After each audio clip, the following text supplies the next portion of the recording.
Bonjour à tous, bienvenue sur le plateau de Business Inside, un plateau organisé par le magazine Forbes pour accueillir des chefs d'entreprise afin qu'ils nous racontent un peu leur parcours, leur expérience et surtout qu'ils nous disent quel est leur projet, leur ambition. Avec nous, Richard Bouvray, bonjour. Bonjour Jean-Marc. Vous êtes CEO de ce qu'on appelle Blue Solution. Blue Solution. C'est une composante du groupe Bolloré, mais qu'on connaît assez peu, parce que vous faites à la fois des batteries, où vous étudiez, vous mettez au point des batteries pour la mobilité, notamment pour les voitures, et puis vous avez une autre activité qui est le Blue Bus, c'est-à-dire une application de ces batteries à la mobilité exacte. C'est ça exactement ou pas ? C'est ça, en fait, l'activité Blue de Bolloré existe depuis plus de 30 ans en termes de recherche et développement. C'est très ancien déjà. Très ancien, avec la volonté de se développer dans les batteries dites toutes solides, qui sont une vraie révolution technologique pour maintenant et pour le futur. Parce que l'idée sera de pouvoir stocker un maximum d'énergie dans un minimum de volume avec des masses les plus faibles possibles. Quand on parle de mobilité, la masse devient une contrainte, donc il faut pouvoir la réduire. Et je dirais qu'on est sur les batteries, Blue Solution est le seul, non seulement en France, mais sur la planète, à produire des batteries tout solides pour l'industrie automobile, et ce, depuis 2011. Oui. Alors, ça fait effectivement un moment qu'on en parle ou qu'on en murmure l'éventualité. Où on en est exactement aujourd'hui ? Alors aujourd'hui, on produit, quand je dis on, c'est Blue Solution, produit des batteries de 3e génération déjà. Nous sommes déjà la 3e génération, des batteries qui sont capables de stocker de l'énergie. Et quand on parle de chiffres aujourd'hui, on pourrait dire qu'on atteint aujourd'hui un peu plus de 400 kWh par litre, ce qui correspond aux meilleures des meilleures batteries lithium-ion, des batteries liquides du marché aujourd'hui. Vous produisez ça dans une usine notamment en Bretagne, hein ? Ah, effectivement, donc on produit ces batteries en Bretagne, mais également au Canada, à Montréal. Et ce sont des batteries qui vont être utilisées ou qui sont d'ores et déjà utilisées dans la vie quotidienne, dans la vie professionnelle ? Alors ces batteries sont utilisées depuis 2011. Oui. Elles sont utilisées dans des véhicules, que ce soit des véhicules particuliers, mais surtout des bus urbains, puisqu'en fait, il faut beaucoup d'autonomie. D'où l'activité Blue Bus qui a permis aux batteries de se développer et vice-versa, qui ont permis aux bus que l'on a designé en 2011 complètement électriques sur un schéma électrique, en évitant plutôt d'adapter des bus thermiques et en essayant de recoller des batteries, des moteurs électriques à l'intérieur sur, en général, des châssis qui ne correspondent pas, des masses de véhicules qui ne correspondent pas. On a dessiné des bus complètement électriques, à vocation électrique, donc des bus qui sont vraiment reconnus sur le marché pour leur maniabilité et leur autonomie. Alors, l'enjeu, il est considérable parce qu'on sait très bien que l'Europe a pratiquement décidé de passer toute la mobilité automobile à l'électrique. Alors, les Allemands, récemment, ont demandé de pouvoir bénéficier d'un sursis, l'industrie automobile allemande, mais en fait, ça se fera, d'autant que les Français sont assez avancés. Quel est l'obstacle, quelle est la difficulté actuelle à passer à l'électrique? Qu'est-ce qui ne va pas dans les batteries traditionnelles que l'on utilisait? On a dit qu'elles étaient lourdes, on a dit qu'elles étaient courtes, on a dit qu'elles étaient chères. Exactement. Tout ça est vrai? Exactement. Les batteries actuelles sont chères, puisqu'elles représentent 40% à peu près de la valeur d'un véhicule. Imaginez que dans un véhicule thermique, le réservoir d'essence coûte 40% du véhicule. On aurait des difficultés à vendre nos véhicules. Il y a également toute la chaîne de la valeur qu'il faut bien maîtriser, puisqu'on change. On change de paradigme. On n'est plus à la recherche de pétrole, mais on est à la recherche de nouveaux métaux, tels que le lithium, qui se trouve dans des régions différentes du monde, avec des modèles d'extraction complètement différents.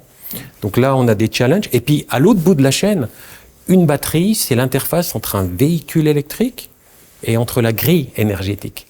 Et il faut que les deux puissent progresser en parallèle pour pouvoir permettre l'électrification. Alors, on va en parler, mais est-ce que le produit sur lequel vous travaillez actuellement répond aux difficultés que l'on donnait? Est-ce qu'elles sont moins lourdes? Est-ce qu'elles sont moins chères? Est-ce qu'elles durent plus longtemps? Alors, aujourd'hui, on est à la 3e génération. Aujourd'hui, on a encore des batteries qui coûtent très cher, aujourd'hui, puisque c'est des batteries qui vont dans les véhicules commerciaux, qui nécessitent des durées de vie entre 3 et 5 fois plus longues que des batteries qui iraient dans des véhicules de monsieur tout le monde, ou madame tout le monde. Quand vous parlez, pardonnez-moi, de la durée de vie d'une batterie, c'est la durée en charge ou c'est la durée physique de la C'est batterie? une très bonne question. En fait, il faut prendre en compte sur la batterie solide les deux aspects. La batterie solide a une différence significative par rapport à la batterie qu'on a aujourd'hui. C'est une batterie, en fait, qui est capable de garder un niveau de charge tout au long de sa vie le même. Si vous prenez un téléphone aujourd'hui, je prends l'exemple du portable que vous avez, quand vous l'achetez au départ, la charge va durer peut-être 24 heures et au bout de 3 ans, vous aurez 6 heures peut-être, vous aurez un quart. Et qu'on a du mal ensuite à la recharger. Alors qu'une batterie solide, ce sera 24 heures maintenant et ce sera 24 heures dans 3 ans. Et en plus, sur la batterie solide, il y a le nombre de cycles qui est important. Puisqu'en fait, une batterie, on va la brancher, la débrancher, la charger, la décharger. Et ça, tout au long de sa vie, on doit avoir un nombre de cycles qui permet au véhicule de rester efficace durant toute la vie du véhicule. Qui sont vos partenaires dans cette chaîne de valeur? Les constructeurs automobiles, dont on sait qu'ils sont en train de préparer une usine dont on dit qu'elle va être immense en Europe pour pouvoir satisfaire les besoins allemands et français, ou les équipementiers traditionnels? Et en fait, à chaque fois, je pense qu'il faut travailler avec l'ensemble de l'écosystème. On doit travailler avec des partenaires industriels de ce qu'on appelle les Tier 1, les équipementiers, puisqu'en fait, quand on fait des batteries, la batterie fait partie d'un système électrique sur un véhicule. Et l'important, c'est d'avoir une approche, ce qu'on appelle holistique, globale sur le véhicule pour pouvoir optimiser nos batteries.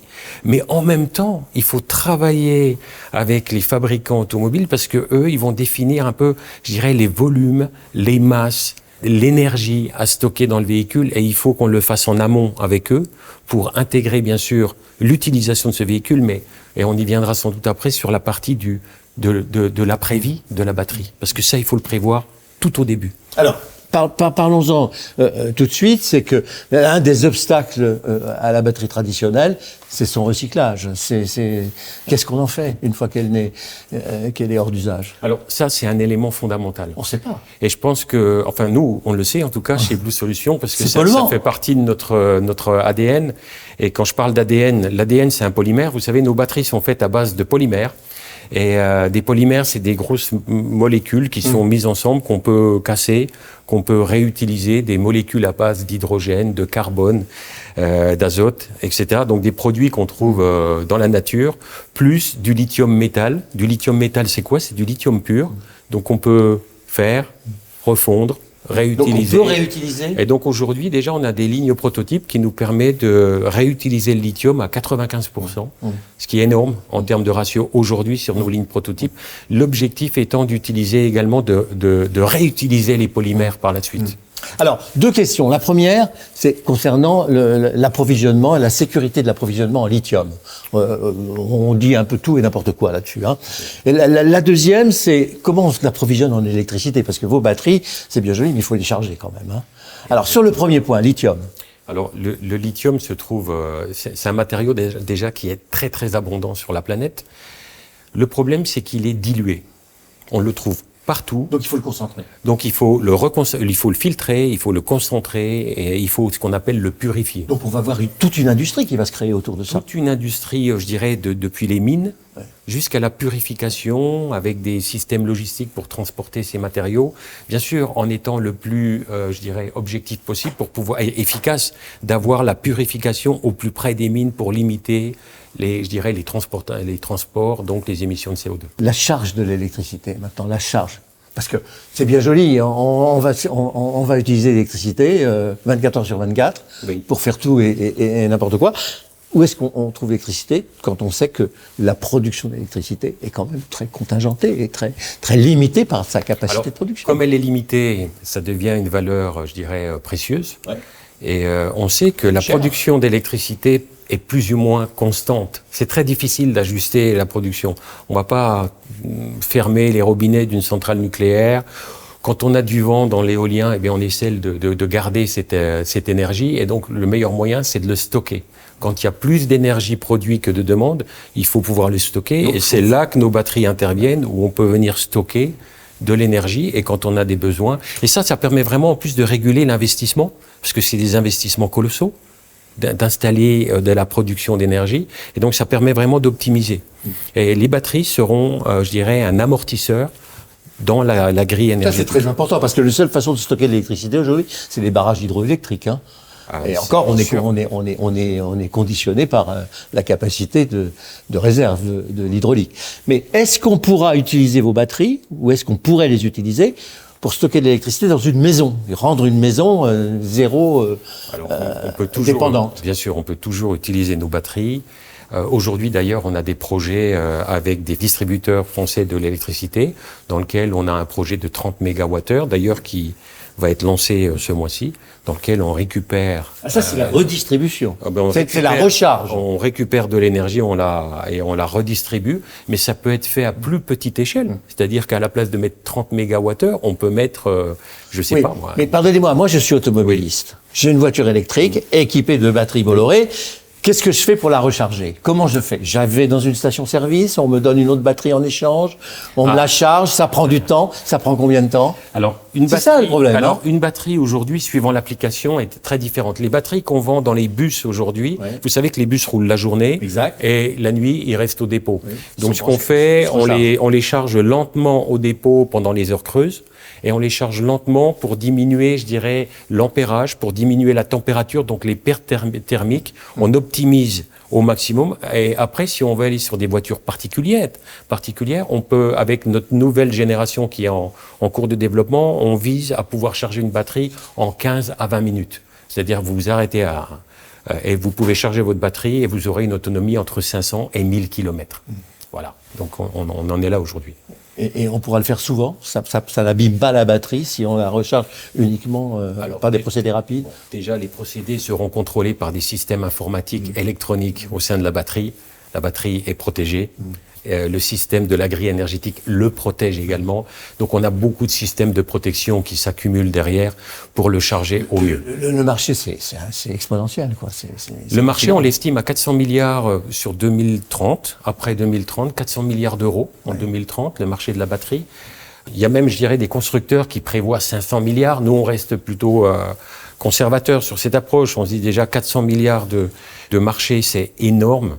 D'ailleurs, dans le monde de l'automobile ou de l'industrie, il y a aucun secteur qui est en forte croissance à ce niveau-là. Donc, c'est un secteur où il va falloir être présent, il va falloir y répondre. Et nous, je dirais, Blue Solutions, dans nos stratégies, c'est ce qu'on appelle de la mine aux véhicules électriques. Donc, on travaille sur l'ensemble de la chaîne des valeurs pour pouvoir vraiment sécuriser l'ensemble et surtout de bénéficier du savoir-faire du véhicule. Oui, une des inquiétudes des observateurs, des économistes et même des hommes politiques quand ils regardent l'évolution probable du secteur industriel, c'est la mise au chômage d'une partie de la main-d'œuvre actuelle qu'on ne retrouvera pas dans l'électrique. Est-ce que l'électrique peut apporter des créations d'emplois qui pourraient éventuellement compenser? Bien, on le vit tous les jours. On est en contact avec des constructeurs automobiles qui vivent des transformations. Auxquelles vous réfléchissez, ça, bien sûr, c'est phénoménal. Par contre, ça veut dire des formations adaptées, puisqu'on passe de véhicules thermiques à 12 ou 24 volts à des véhicules qui font entre 400 et 850 volts, où les normes de sécurité sont différentes, où le savoir-faire est de plus en plus lié à l'électricité, à la thermodynamique. On est moins dans la mécanique, et donc il y a du savoir, mais on arrive quand même à former nos techniciens, on le voit, et nos partenaires, nos clients font un travail relativement impressionnant en termes de formation. Et parmi les plus grands constructeurs européens, si vous les suivez, vous verrez qu'il y a des systèmes de formation et d'évolution dans les carrières des gens qui sont très, très intéressants. Richard Bouveret, merci beaucoup. Il y a un site internet si on veut en savoir plus, parce que forcément on veut en savoir plus. Bien sûr, vous avez un site qui s'appelle bluesolutions.fr et donc un autre bluebus.fr pour la partie bus électrique. C'est pas écrit en breton, hein. C'est écrit en français. Non, c'est pas écrit en breton. En français et en anglais, évidemment. Voilà, en français et en anglais. Merci beaucoup. Merci Jean-Marc.